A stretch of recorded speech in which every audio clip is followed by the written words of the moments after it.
Hey guys, and welcome back to another episode. On today's show, I just wanted to sit down for a few minutes and talk about a really cool Master System game that used to be fairly obscure, but I think most people know of it by now, and that is Master of Darkness, again, for the Sega Master System, which was released back in 1992, according to the box here. Interestingly enough, the game never did come out here in the US for the Master System. It was a Game Gear exclusive release here. But in other parts of the world, like Europe, they did get a Master System cartridge version.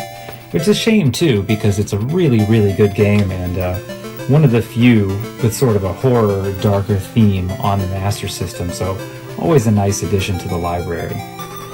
A lot of folks compare it to Castlevania. I can definitely see that in some of the level design, but the game definitely has its own thing going on as well. Great soundtrack, and if we open this up, and I'll show you guys the box one more time, this one I ended up importing from overseas.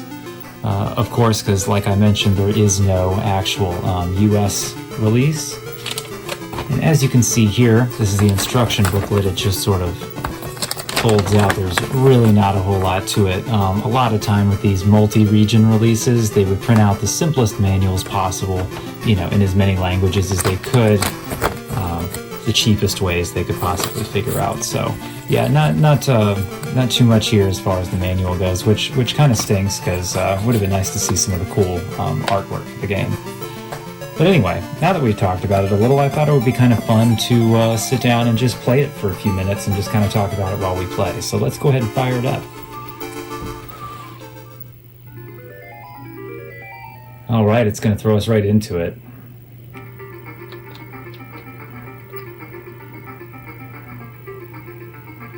Now this song for the first stage, it always kind of struck me. I thought it was pretty cool when I first heard it. It definitely has a unique sound to it.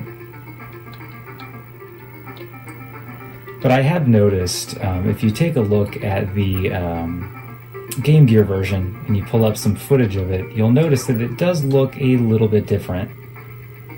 Obviously the screen size is going to be different. And the music feels a little, I think it's like kind of a different pace. I think it's a little faster. I could be wrong, it could be slower, but I feel like I remember it being faster.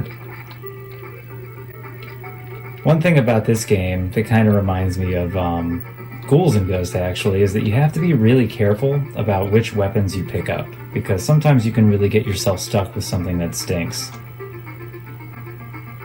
Right now I'm using the cane, which is pretty good.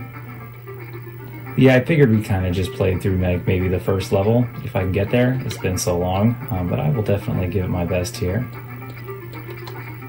I'd love to hear what you guys think about this game too. Any other folks that have played this one who enjoy it as much as I do? Like I said back in the day, I feel like this one used to be fairly obscure. In recent years, I think it's become much more popular. I see a lot of people talking about it. There we go. A lot of cool detail in the background too. You can notice the trees swaying in the distance, which is really neat.